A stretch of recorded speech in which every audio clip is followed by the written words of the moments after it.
Opening young minds to the world of literature, arts and sciences is an important aspect of the education process.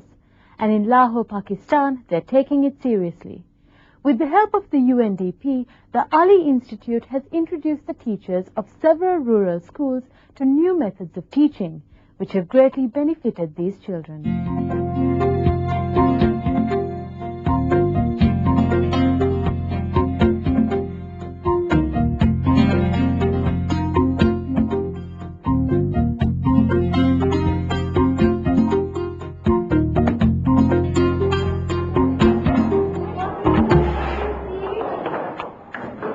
24-year-old Shamsah teaches third-grade children of 8 to 9 years old. Today she starts with a science lesson. She's carrying out an experiment and gathering the children around her to watch what's happening. And this is a teaching method that's quite new in Pakistan. Before this, I didn't know about this. You know that when I was child and I was reading in the school. And I didn't do this with my teacher. My teacher always said, okay, open the page and read from over here and over here. And my concept was not clear. And they're learning also much faster and they will not forget it. I like to be a friend with the children. And I don't like the strict behavior and I don't want to use the harsh words. Being a teacher isn't an attractive job in Pakistan. Teaching in a state school is extremely poorly paid. Sometimes as little as 1/60th of the salaries paid in private schools.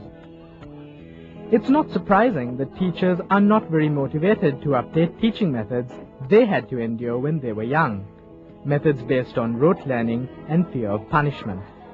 But teachers like Shamsah have been lucky enough to go to the Ali Institute in Lahore. The institute is improving teaching practices in rural primary schools and gets financial support from the United Nations Development Programme, UNDP. Today, Shamsah is a teacher, and she also gives refresher courses to teachers in rural areas who badly need their educational thinking brought up to date. This box of delights, for example, is something that most teachers were given when they first came into a classroom. The box contains teaching materials to help children understand their lessons, but most teachers have never even opened the box. Liberal investment in basic education marks the critical difference between South and East Asia. According to a World Bank study, primary education was the most important component in East Asia's rapid growth over the last 3 decades. South Asia's destiny will similarly be determined by its ability to expand basic education. Ashia is teaching girls over the age of 10. There are 130 children in her school, making it the largest state school in the village. It has 2 classrooms, an outdoor shelter, a store and a playground, and that's about it. Often at the request of their trainees, Shamsah and her colleague from the training center go out to schools to check on the progress they are making in the classroom. But the ones to notice the greatest difference in their teachers are of course the children themselves. She's much better now, because before she never gave us anything to look at, and now we understand better. Today, Ashia no longer hits her pupils. She has also found out what the curious box is for that stood in the corner of the classroom for the last 11 years.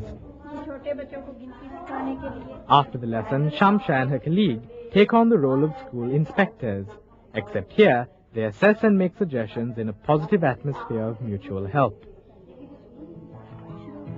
So far, a total of 3,000 rural teachers have learned the new teaching methods at centers set up throughout the country, and 90,000 school children will get the benefit of the new methods.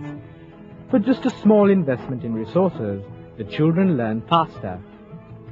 Even more importantly, a lot of children will also regain a taste for learning.